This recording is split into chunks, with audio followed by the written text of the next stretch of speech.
Good morning or afternoon, coaches. Welcome to today's discussion. I'm Monique Bowman, today's moderator and the NSCAA Communications Manager. I'm sure we have viewers watching who are familiar with the NSCAA education, and some who aren't as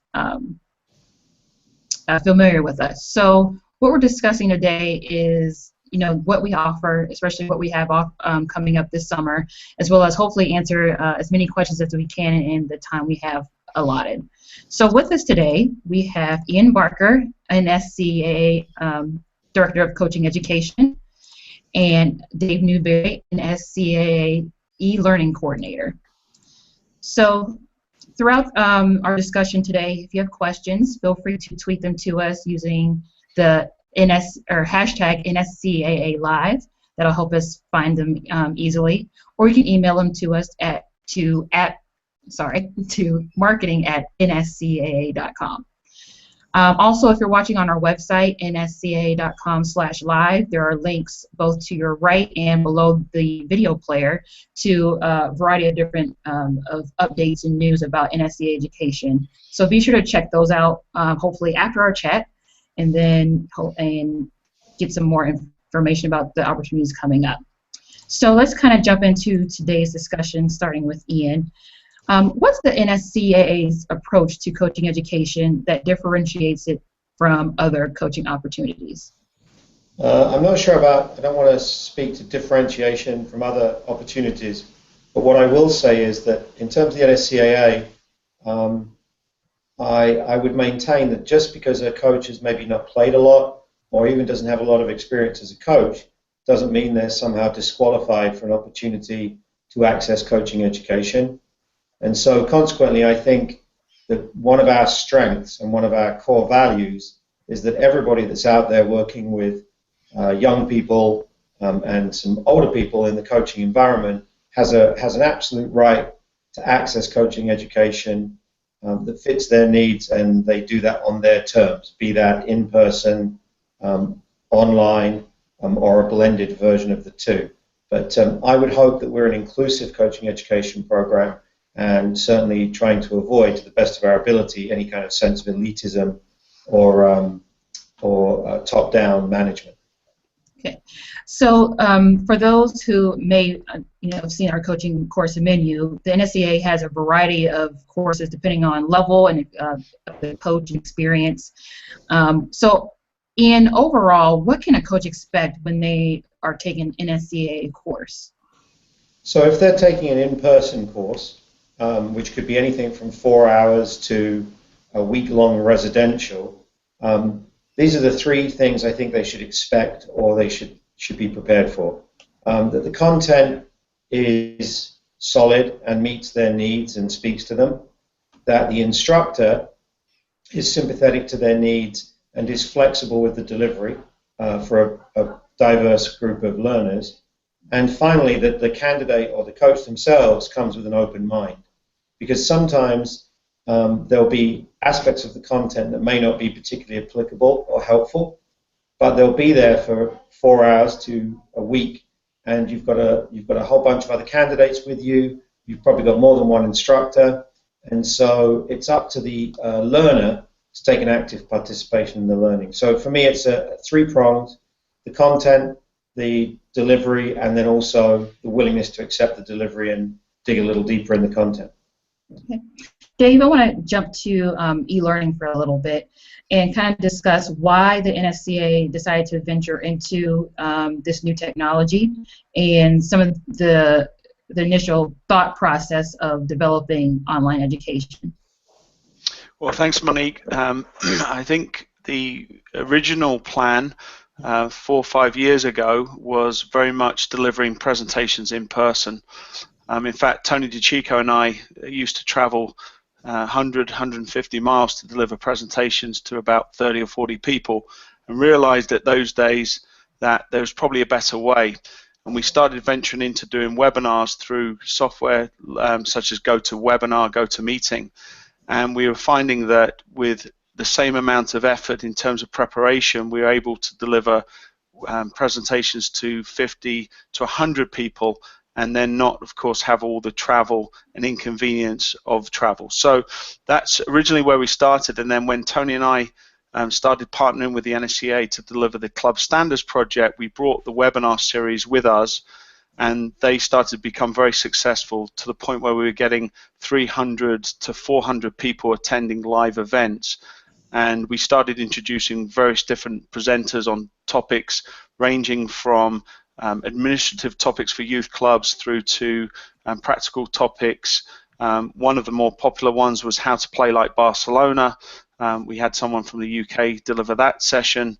And then we've had all sorts of different variety of different topics over the time. In recent times, we've now moved to an on-demand platform through Adobe Connect, and so now we've opened up a very different type of participation. Certainly we offer live events, but the majority of our content now is on-demand, online, and available to anyone that is able to access a computer at any time at their convenience. Okay, and Dave, I'll start with you and then go to Ian with this question as well. We recently launched the second season of the NSCAA Player Development Curriculum through NSCAA eLearning. Could you give us a quick overview of that curriculum and some of the outcomes you may have heard or are expected through that curriculum? Sure. Well, the curriculum came from the research we did with the Club Standards project. For those of you not familiar with the project, for the last 7 years we've been evaluating youth clubs in North America, United States and Canada predominantly. And what we found is there's a common thread, a trend between player development and coaching education. And one of the findings of that research project was about 20% of a typical coaching population in a club is engaging in coaching education.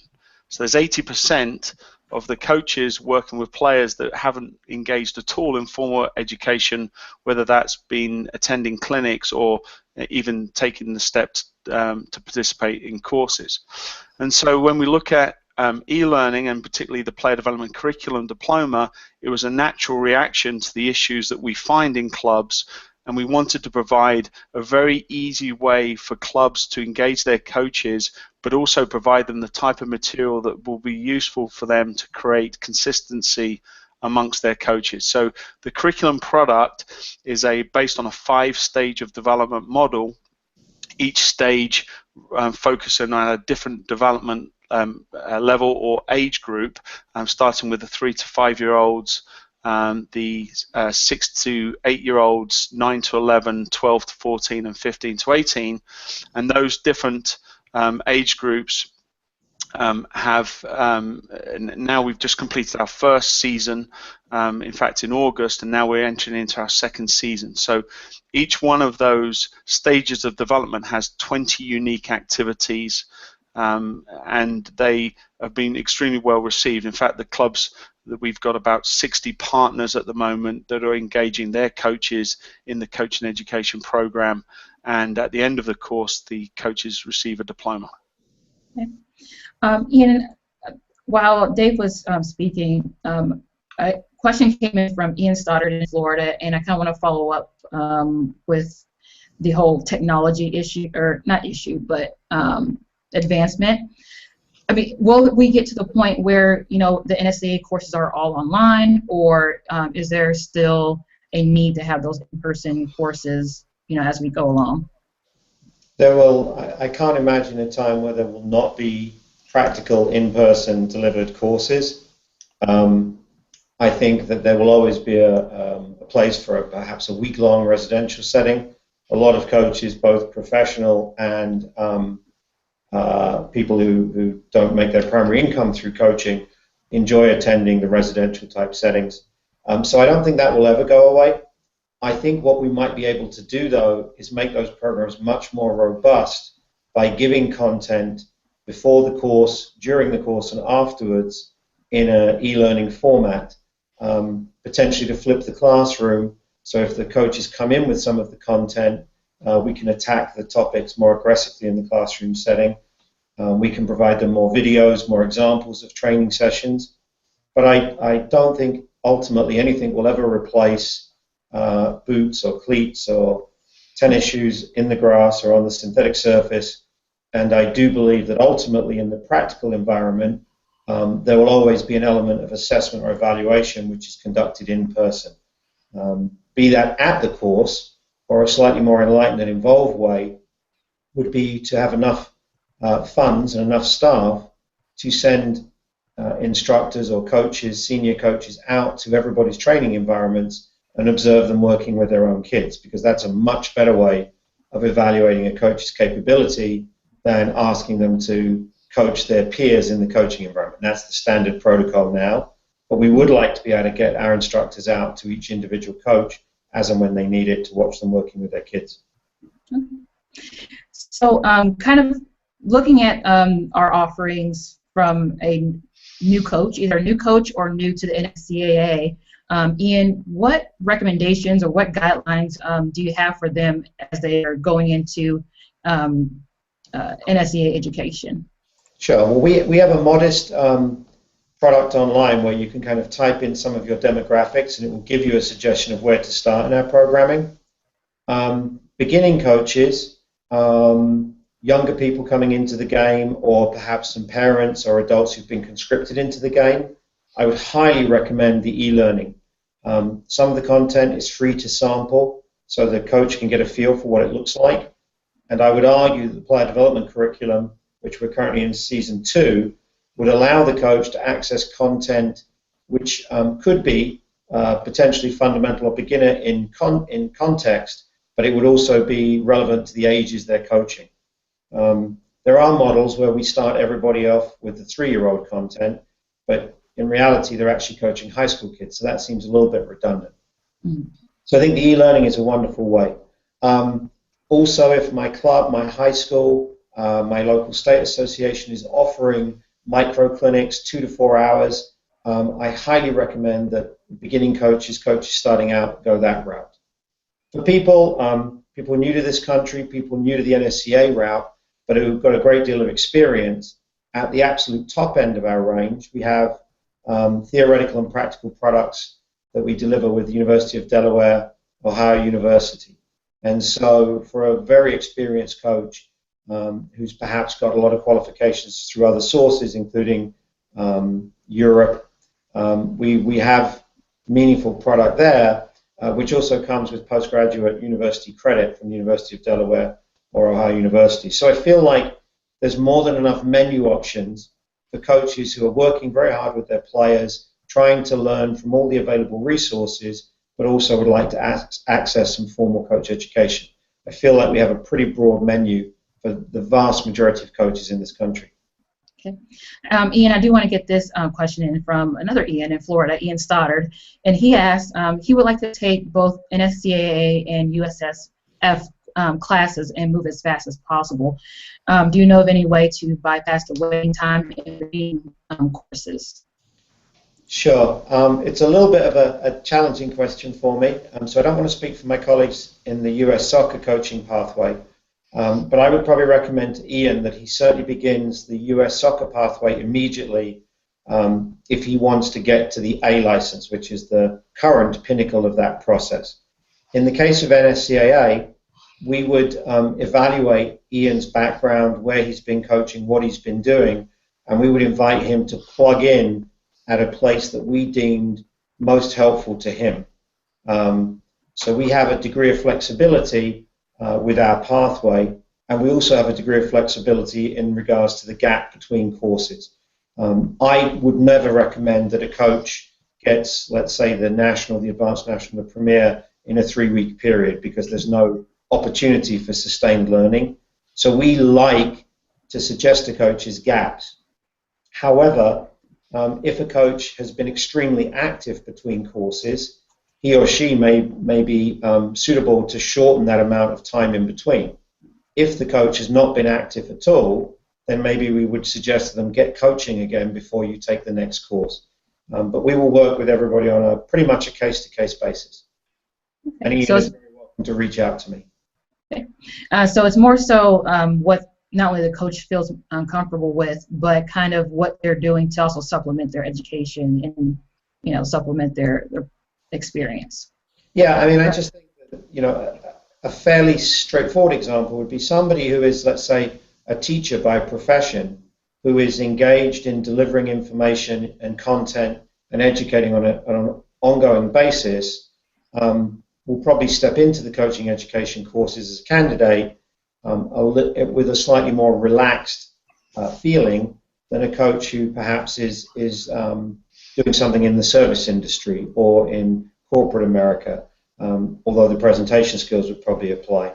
So from my perspective, one of the things that we're able to do is we're able to try to help every coach with the context that they're working in and then the application of the content we develop and share with them.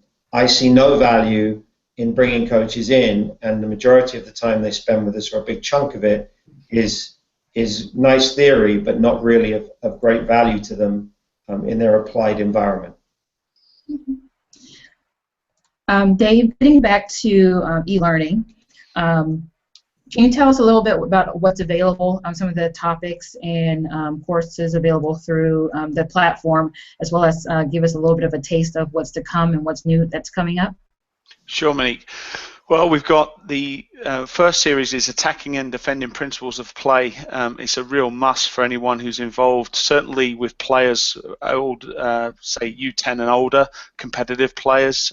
This is a series of 4 presentations looking at attacking and 4 presentations looking at defending principles of play. We also have a series on the Player Development Curriculum Diploma. The first season completed in last fall, but that's still available for anyone who's interested in getting involved in that. And now we have our second season in our 3rd week of that course, which is 10 weeks, all of these being diploma courses. We also have a top 10 series that is available, and that looks at different components of the game, passing, futsal. So that's content that's already available. Most of the courses also have books, e-books, manuals, hard copy books that they can certainly look at and purchase online. And then coming up very soon in the next 3 to 4 weeks, we have Key Moments in the Game. And again, that's a 4 presentation series looking at key moments within the game, such as set plays, defending, at key times in the game, when to press, when to hold in defense. We're looking at playing with a man up or a man down during the course of a game. And so there's a variety of different scenarios that are looked at in that series. And then looking a little bit further ahead, we have the European and World Cup series looking at international teams and European champions and the way that they play. If there's coaches that are interested in emulating the likes of Real Madrid, Barcelona, Chelsea, those types of teams.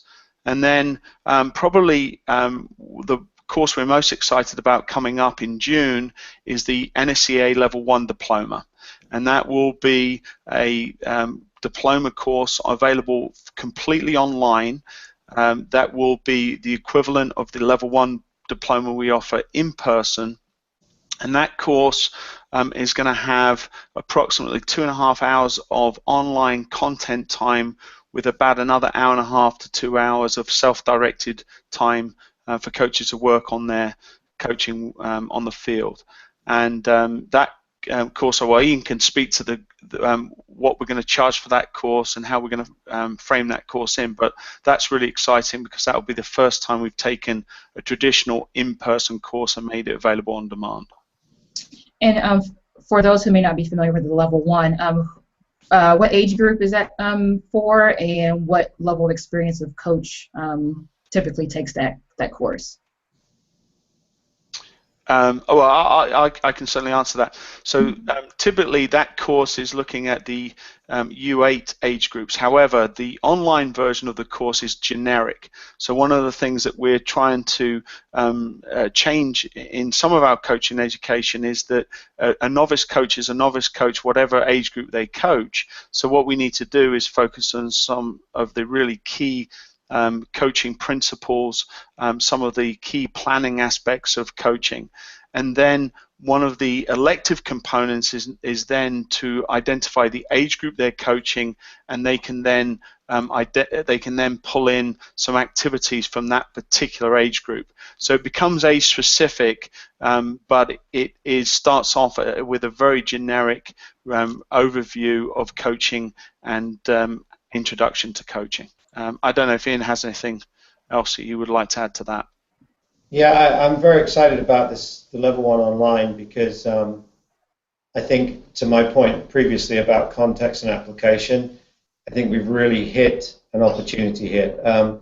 Again, so the level 1 will be deemed for novice or beginner coaches.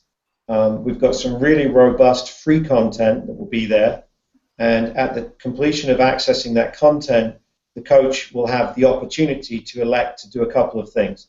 They can elect what type of lesson plans and activities fit the ages that they're going to be coaching with, so they get some beginner activities but specific for the age group or perhaps the level of player they're coaching.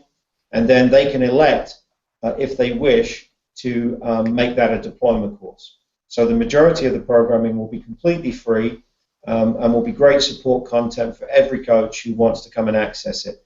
But again, if they'd like to get some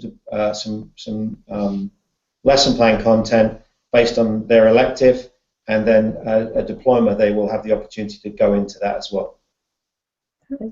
So Ian, I also want to get into some of the opportunities that are coming up this summer. We recently put on our website the schedule of our summer residential academies. Can you kind of talk about what coaches can expect from that, and I guess a general overview of what these summer residential academies are? Sure. We have 9 residential courses through the June-July period, ranging from Massachusetts. We have courses in Colorado, and then all the way up to San Francisco and Santa Barbara, if people are looking to get out to Santa Barbara. So we've got good geographical spread of the courses, and in those 9 residential courses, most of the offerings, National Advanced, National Premier, are available. The course will run 7 days, 6 nights. The majority of people by far choose to stay for the room and board, although some people choose to commute. The other day, somebody was, I think they were being disparaging, but they referred to it as soccer fantasy camp.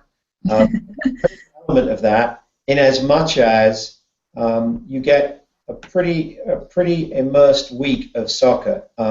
You watch soccer on television, you watch games, you play, assuming you're comfortable playing, you eat, sleep, and drink soccer with your other colleagues, and then a handful of instructors.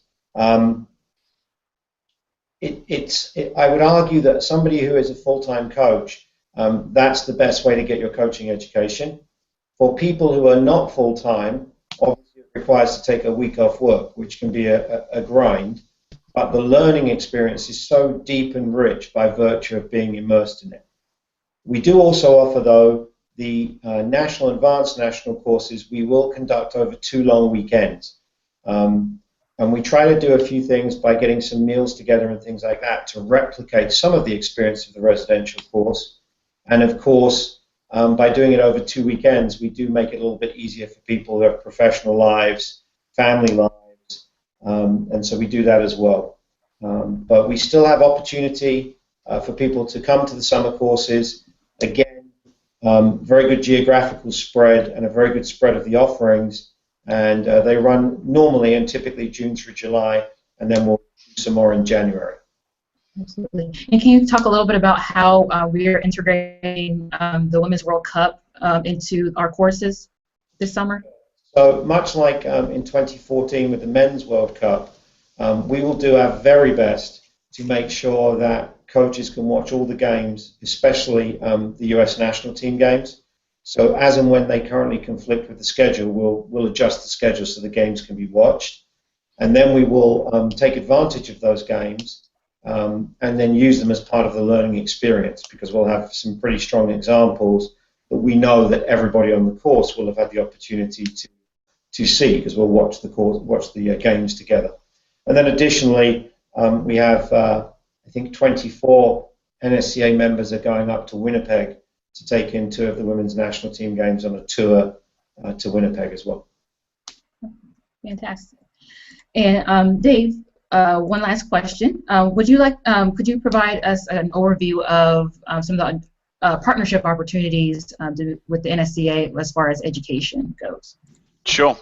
Well, recently in the January timeframe at the convention, we launched a new program, two-tiered program, Tier 1 and Tier 2 partnerships for youth clubs. And this is available to any club in the United States, North America, Canada, and in fact anywhere around the world to join the association as a partner. Partnership has a zero cost, and the benefits are significant for any coach within that organization.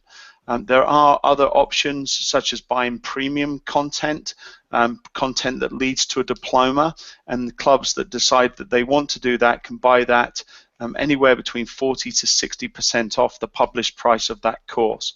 So, and that's where I was referring to the diploma course, where we're seeing now clubs that are participating and now reporting 60 to 70% of the participants are brand new to coaching education. So through e-learning and the convenience of e-learning, these clubs are certainly managing to reach many more of their coaches in their clubs than they were able to do before that. So two levels of partnership, Tier 1, Tier 2, it's free to join, and we are receiving new applications, new interest daily, and I think we're up to about 65 clubs now that have joined since January.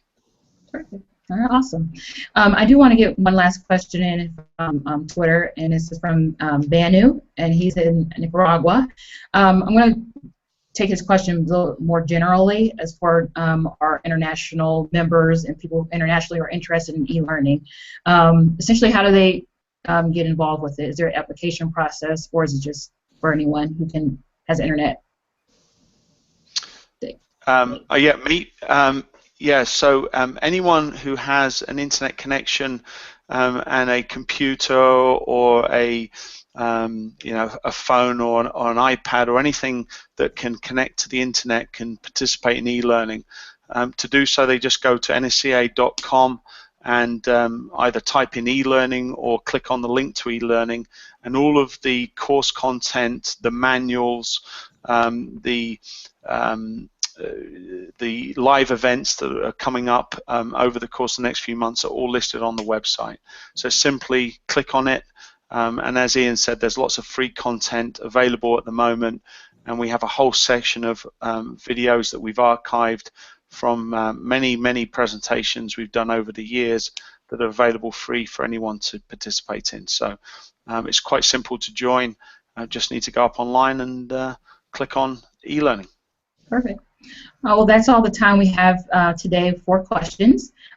Dave and Ian, thank you so much for your time today and sharing your information about what the NSCAA has to offer.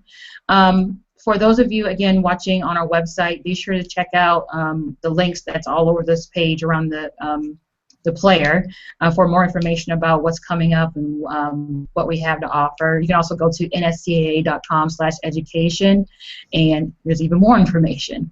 Also, if you have additional questions that we didn't either address or that come up later, be sure to follow at NSCAA Education, all one word, and that's run by both Ian and Dave, and they can answer your questions and point in the right direction. Also want to reiterate some of the summer residential courses that are coming up. They start off in the beginning of June, the first of which are in Victor, Colorado and San Francisco. Be sure to register as soon as possible, as the price increases $100 30 days out from the start of those courses, and all of the summer residential courses. In the meantime, we hope to see you very soon, interact with you soon, and thanks for watching today. Goodbye. Thanks, Monique.